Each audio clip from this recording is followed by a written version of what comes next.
All right, guys, the mainstream media has now officially created their narrative. They've laid it out there, and of course, it's riddled with holes. It's riddled with inconsistencies. We're going to talk about all that today. We're going to show you some bizarre footage, some talking points, and then I want to give you what they're telling us and warning us about coming down the pike. So get ready. We're going to talk about all this today on today's podcast. Let's go.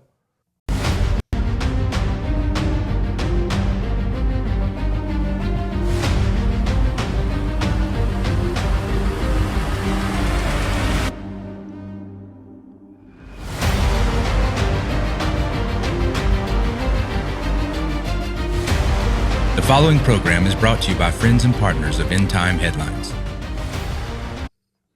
All right, what's going on, guys? It is Friday, January 3rd, 2024. We are officially 3 days into the new year, and we've now got the official narrative from the mainstream media.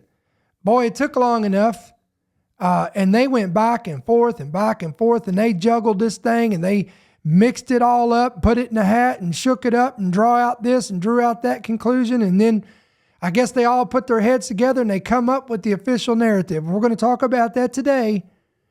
And boy, listen, I'm not a detective and neither are you, but I think that we could put puzzle pieces together and all the clues together far better than what these guys have put together to try to paint this narrative or this tapestry of what they're saying actually took place. So listen, before we get started, can you do me a favor? Hit that like button on Facebook, YouTube, wherever you may be watching from. Help us push this out on the algorithm. Also, go ahead and hit the subscribe button, hit that bell notification, and that's going to help.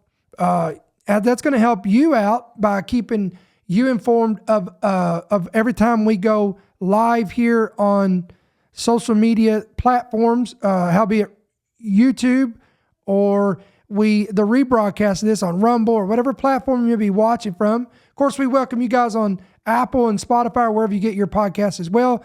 And we appreciate if you guys get any value of our content. We'd love for you guys to give us a good review. That's going to help us out as well. So guys, let's get right into this thing.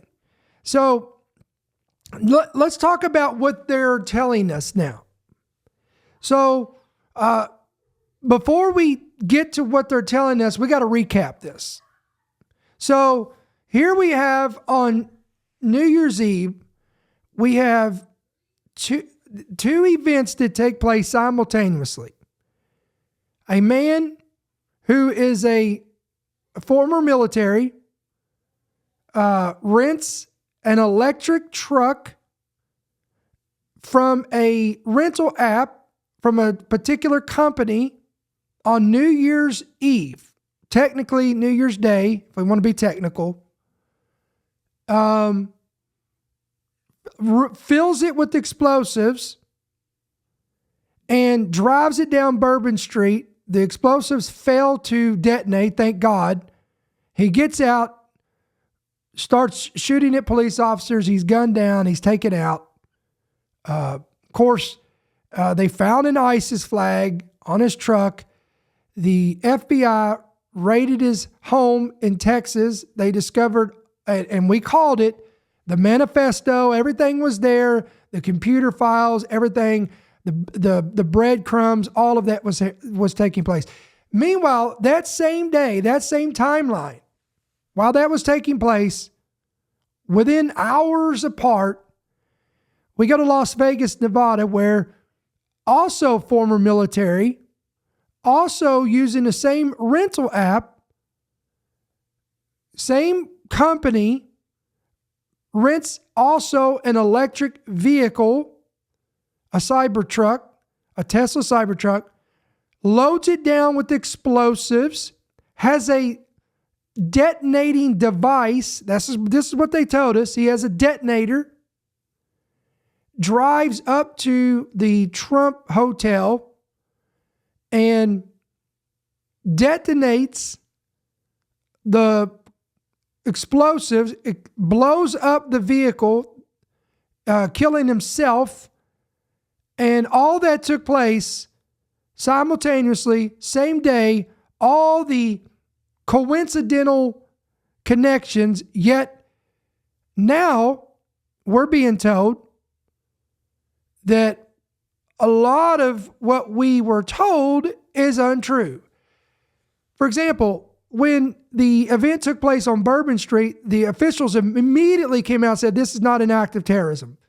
Then they came out and they said that this was an act of terrorism.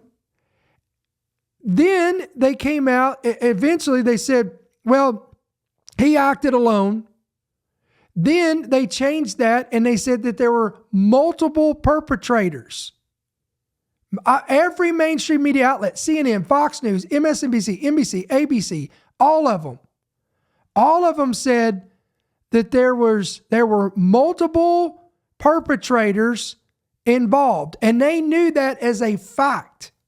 In fact, let me show you something here that I think you're going to find intriguing. Now, I saved this because I just want to prove a point here. This is from Chronicle. This is a Texas affiliate news outlet. Look what again, this is dated January 1st. Investigators have reviewed video of 3 men and a woman. They've reviewed the video footage. 3 men and a woman placing explosives in probe of New Orleans attack. Now hold on here, stop. Again, investigators have reviewed. In other words, they have possession of the footage. You'll never see it. It'll never see light of day. I can tell you that, ladies and gentlemen. You can forget about it. You'll never see it. But they came out and said they had possession of footage of 3 men and a woman. Okay, it'd be one thing if they said they had footage of 3 men and a woman that they saw were suspicious or they were conducting suspicious activity. No, they are saying that these 3 men and this woman were seen placing explosives. Where? Where were they placing explosives? Again, this was released on January 1st, but isn't it interesting? Now, the new update is that this man in Louisiana acted alone. There is no other perpetrators. There is no one else that was working with him. Although every outlet touted that he was not working alone and there was others working with him. But now they're saying, no, he was working alone. Yet they even released a statement saying that they obtained footage. They reviewed it. 3 men and a woman placing explosives. So guys, what is it? What's going on here? Okay. Number two thing that's absolutely fascinating to me. Also, we're being told that the individual, this Matthew Livelsberger or Berger, whatever his name was, who carried out the Cybertruck explosion that detonated this car in front of the Trump hotel. They said they came out and said the body that was retrieved was severely burnt beyond recognition. Yet, listen to me, ladies and gentlemen, yet authorities were able to retrieve his identification, his passport, his phone and smartwatch. And somehow, even though the body was burned beyond recognition, they were able to determine that he took his life by shotgun wound, affliction, self-induced, before the explosion took place. Wow. Okay, so let me pull up this article. I want to show you this. All right, here it is. This is the New York Post. Again, this is coming. The authorities there, the Las Vegas Metropolitan Police Department Sheriff Kevin McMichael told reporters that, again, the individual unalived himself before the explosion. Okay, now stop for a second, guys. I'm going to go back to this, but I want to point out something here. The Las Vegas Police Department has also had a reputation of blunders. Do y'all remember? I don't have it in front of me, so I'm going to have to go by memory, so y'all bear with me. Do y'all remember the Jason Aldean concert that was in Las Vegas? I don't even know what year this was. This was several years ago, in which this guy, this lunatic, whatever, who knows? We still to this day don't know the motive. We don't know the manifesto. We'll never know it, by the way.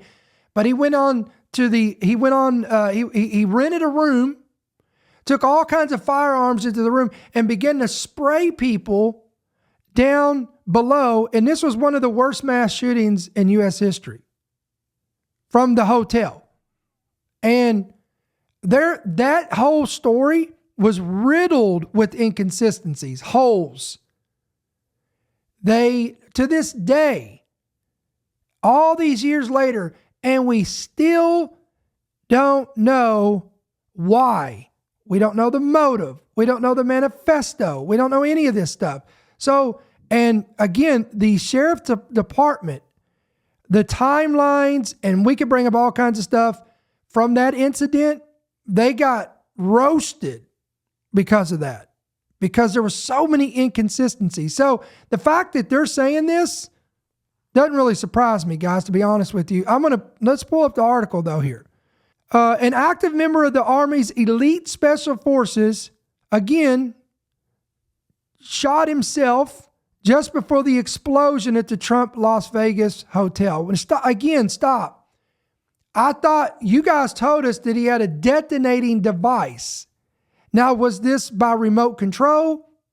Did this have a timer? Because when you come out here and you publish a report saying he had a detonating device, I'm sorry, but I assume it's a little device like a remote control in which you push a button to detonate the explosives. But apparently, we've got a problem here. Either one, that's not the case, and this was a remote detonation. Okay, and then that poses the question, who remotely detonated it, number two, or was it on a timer when he pulled up? And it was already ticking. The clock was ticking. He takes his life, and then boom, it explodes. Or number three, if you're telling me this is a detonating device in which he has to put pressure on a button to push the button to detonate it, a dead man cannot do that. So we have to rule that out. If we're using logic here, we have to rule that out. Okay? But I'm going to scroll down. Here's the guy who did it. Okay? Here's what they retrieved. They found a firearm. Big shock there. Here's the contents of the cyber explosion. Here's the truck. Here's the aftermath. Here he is again. And here is his ID that was recovered from the explosion. The guy's burned beyond recognition, but yet they retrieved this. A passport, which is paper.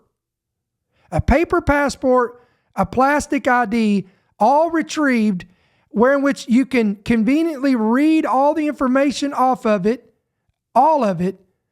And again, his phone, his smartwatch, all of that stuff was retrieved.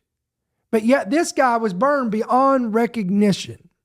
And they're telling us that this event had no connection whatsoever to the New Orleans incident as well. No connection. So now I want to show you a video that I found that I thought was extremely intriguing, because I want you to see this. We're going to watch this together. Boy, when I tell you 2025 is going to be year of the PSYOPs, believe me, So there was a horrific attack on Bourbon Street in New Orleans on New Year's where this car plowed into a crowd of people, got out and start firing at police. The suspect is Shamsuddin Shapoor, which is a 42-year-old real estate agent from Beaumont, Texas. Now, in this marketing video, he states that he's born and raised in Texas, lives in Houston, but there's a few things odd right off the bat that I found. Born and raised in Beaumont, Texas, and now live in Houston. And I've been here all my life, with the exception of traveling for the military, where I spent 10 years as a human resources specialist and IT specialist. Why does this video feel like a setup? Because he's giving vital information about his background instead of talking about real estate. Mind you, This is the only video he's posted on his YouTube back in 2020, then completely fell off. Guys, wow. That's very suspect. Then his real estate license actually expires in 2023 and he doesn't renew it. So this screams sleeper cell to me. Exactly. Again, unbelievable. Going back to the truck, so that flag that's covered up is an ISIS flag, and allegedly that's who he has allegiance to. Now here where it starts to get really weird. Ford's X account got hacked a few days ago saying all eyes on Gaza, Israel is a terrorist state, free Palestine, and Ford even made a statement saying their account was compromised and they did not make those posts. Then you have an attack with a Ford F-150 Lightning with an ISIS flag. What are the chances? And who could have hacked that Ford X account? Oh, I don't know, maybe a military IT specialist? But it doesn't stop there. This actual car was at the scene of another attack. Can anybody tell me why that same truck was in front of this Cybertruck that... Now, I can't vouch for that to say that that's the same truck, but it is interesting. If you zoom in, look, it even looks like the flag on it. It looks like a white Ford electric truck. That is very bizarre. Again, this was before this was detonated. That is blew bizarre. Up in front of Trump Towers in Las Vegas. You can't make this up. Now, this Cybertruck pulled up, parked, and then exploded with the driver inside.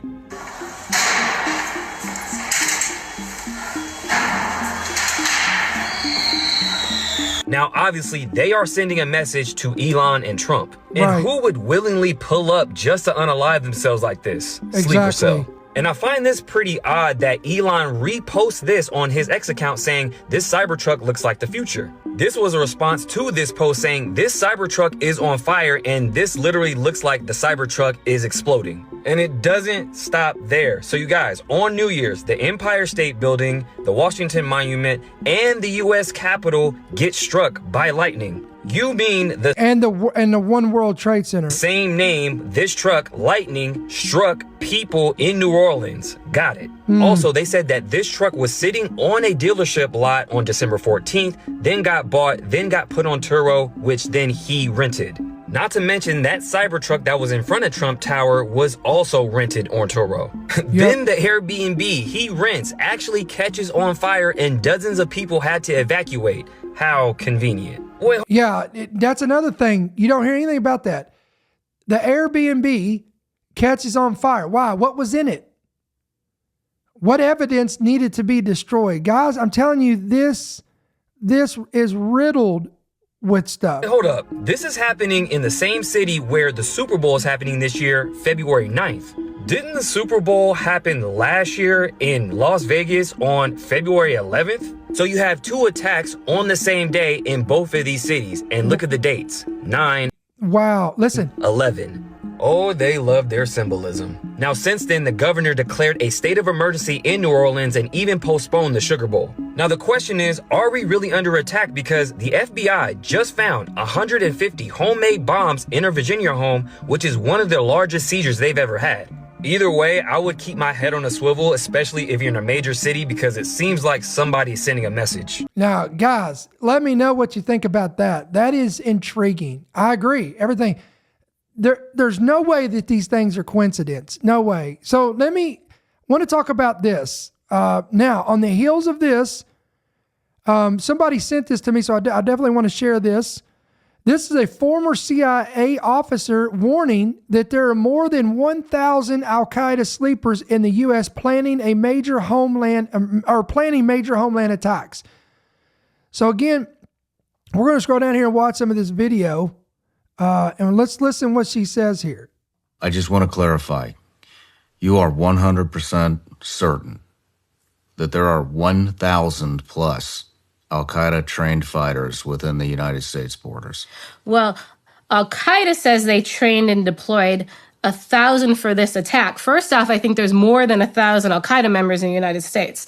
But for the Homeland attack, that number is based on what Al-Qaeda is saying, so they could exaggerate it. However, they did have about 1,400 in the Hamas attack, so the number is not off from what they did in the first round of attacks. How old is this information?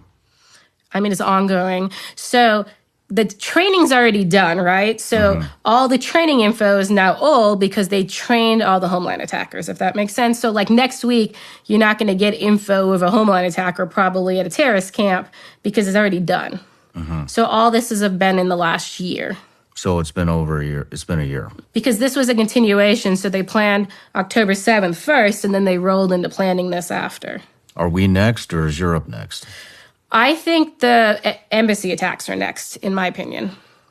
What are they waiting for the embassies? I don't think they're waiting. I think it took time to train them. They've now approved them, and they've now moved into the operational stage. Wow. So we first talked about what they call the invisible. It was Al-Qaeda's in the Arab Peninsula, so their branch in Yemen, right? And they basically were showing off. It's really interesting. The video got taken down right away. And then I think most people in the U.S. didn't even see it. So like TSA completely ignored putting out the actual piece of the video that mattered. And so the big piece of the video was teaching terrorists how to make a that goes through a magnetometer. So, you know, like most airports in the world, you don't have that weird hand scan thing. You just go through a random metal detector. So basically goes to the metal detector, okay? So they were showing it off. Okay, again, remember we talked about predictive programming? Remember I talked about this, and that movie, this new, the major, the number one movie that's trending right now on Netflix is called Carry On. And it has Jason Bateman in it, again, where he works with a terrorist organization to get and to get on board a weapon of mass destruction, a biochemical weapon.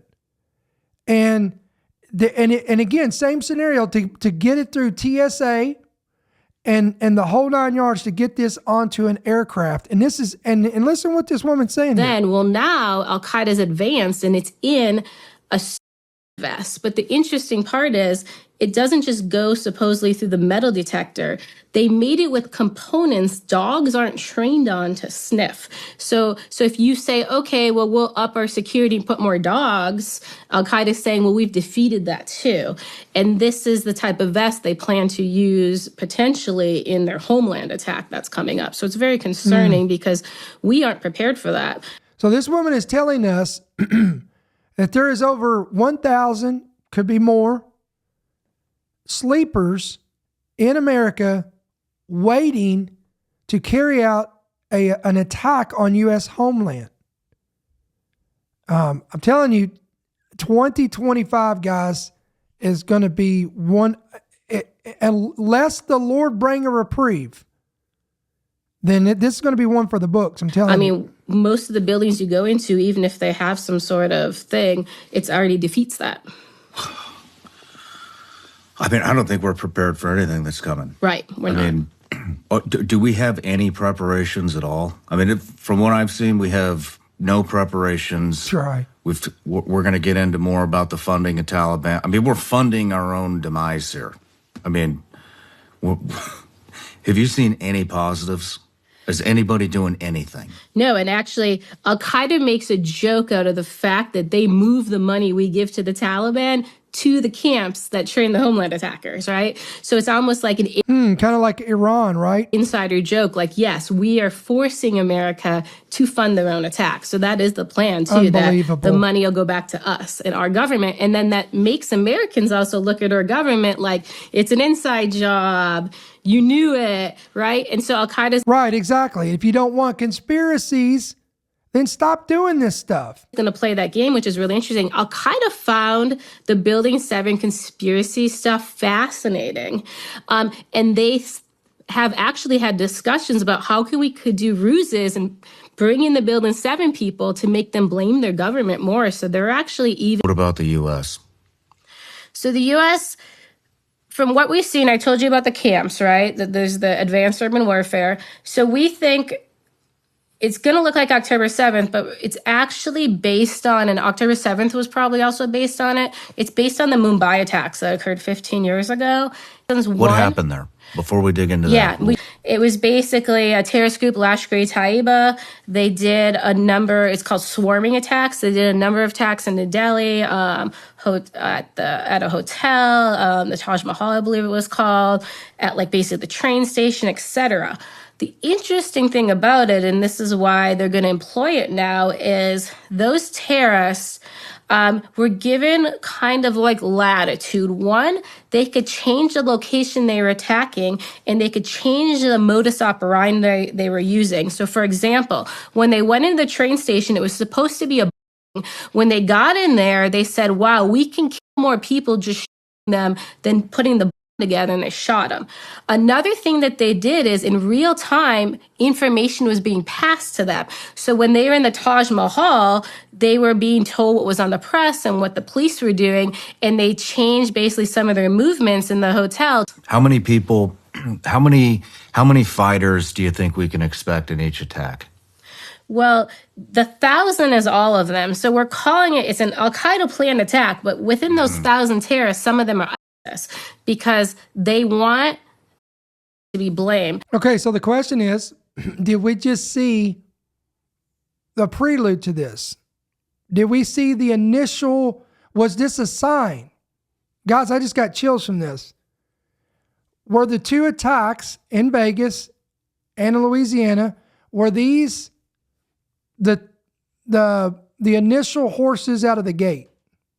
Was this the precursor? Was this a sign, a signal saying, all right, when we do this and we carry this out, and again, I'm going with their narrative, at least on one of these guys. If this guy was a ISIS operative, and I'm not convinced, I totally disagree with the mainstream media's assessment that this other dude in Vegas was not connected. I believe they were I believe they were absolutely connected with the same network. And I believe the first initial report of the three men and the woman seen with the explosives, I believe that. And I believe they're still out there, along with the 997 or however many of these operatives are out there, these sleepers. Again, in the beginning, I was skeptical. I said false flag. Now, again, I do believe, and you have to go back and watch our program yesterday. I talked about MK Ultra mind control. This is a real thing. This is not conspiracy. It was used decades ago. This was a CIA operation that was used. It can be used to control individuals, to manipulate them, to control their will, their thoughts, and use them to carry out events. Now, this woman just told you that our government, our own government, is funding the Taliban, who in returns funnels money to these people, these sleepers that are going to carry out attacks. Again, concerning, guys, because we could have just witnessed 2 days ago the first initial stages of this. And the question has to arise. What's next? Where is it going to happen? What is it going to look like? Now, she's telling us, again, this is not a blogger, a YouTuber, an influencer. She's a former CIA officer telling you to keep your head on a swivel. Look out. If you're going to go to shopping centers, malls, large events where there's large masses of people, these are soft targets, easy. Then you need to be aware. Again, I know we can't allow these people to win. We can't allow fear to dictate what we do. But at the same time, we have to use wisdom. If you can avoid these locations, by all means, do it. All right, let's get back to this. I think the more of the fighter types are going to be, because then if they're caught, then they talk. I think more of the bombers are going to be Al-Qaeda. think these attacks will happen simultaneously throughout the United States, or will they be one day here, next day here, another one over here next week? So they want them coordinated. I don't know if coordinated means all at the same time, or if coordinated means we do it Monday, we do it Tuesday, we do it Wednesday, we do it Thursday, we do it Friday, just do 5 straight days. So, but they want it coordinated.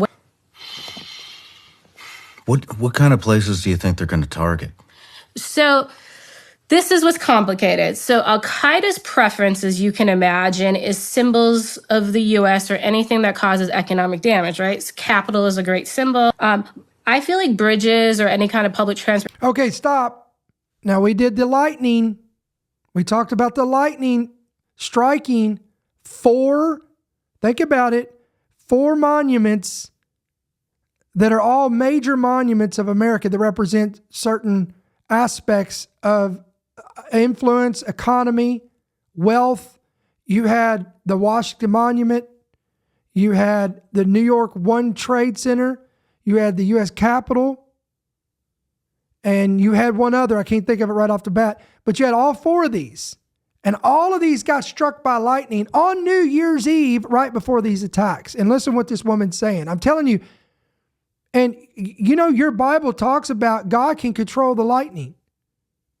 God can he can control the direction these lightning bolts go. Now, we had people, when we reported on this, they said, well, that happens all the time. Yes, a single monument getting struck by lightning is nothing out of the ordinary. But all 4 of these monuments being struck across, again, New York and Washington at the same time on the same night on New Year's Eve, really?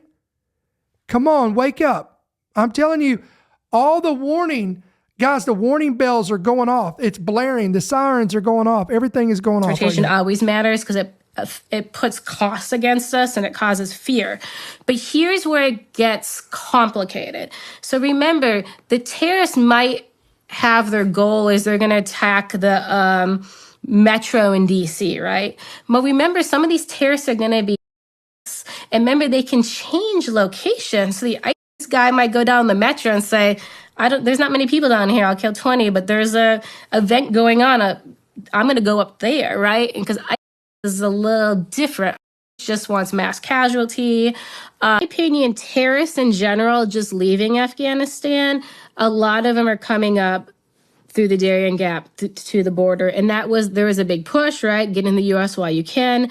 Now, not all those Al-Qaeda's attackers, right? But they came in with fake Afghan passports. They came in with fake Syrian passports, fake Turkish passports. Those are the kind of the 3 preferences because they're easiest to get. And then, if our Border Patrol agents, a lot of them haven't been overseas, right? If an Egyptian shows up at the border with a Syrian passport, is he going to know that person was Egyptian? I mean, his passport says Syrian, right? Yeah. So we have that problem. But then Al-Qaeda wants to embarrass us again, like they did with the 9/11 attackers. And they've trained clean terrorists, right? From like Saudi, Kuwait, Jordan, etc. And they want them to get legitimate visas so we can't trust our system again. So we have both issues going on. A lot of these terrorists are coming up, right? And there still is the problem of lone wolves. There is the problem of we have terrorists in this country now where those members have never been in this country, right? We don't have any idea what their intent is. And by the way, guys, look at the date that this was recorded. This didn't air, or this wasn't recorded after the fact of what we just saw. This was before. This was days before, and she's warning about this. Islamic movement of Uzbekistan is a great example, right? They've sent terrorists from... And I'm sorry, guys. You can listen by Apple or Spotify. This was recorded and aired or posted on Twitter here on December 28th, 2024. And again, this is from former CIA officer Sarah Adams. Okay? So, and this is, again, we're sharing this, and sometimes I forget that you guys are listening and you can't see what I'm looking at. Afghanistan region here. Why? Right? We have terrorists in this country that we don't even know their long-term plans against us because they're never really been a focus of ours, or we focused on them with this little piece where they did a few operations or training with Al-Qaeda, right? But we don't know the intent, and maybe they just are force multipliers for Al-Qaeda or the Islamic Army, but we lack the understanding.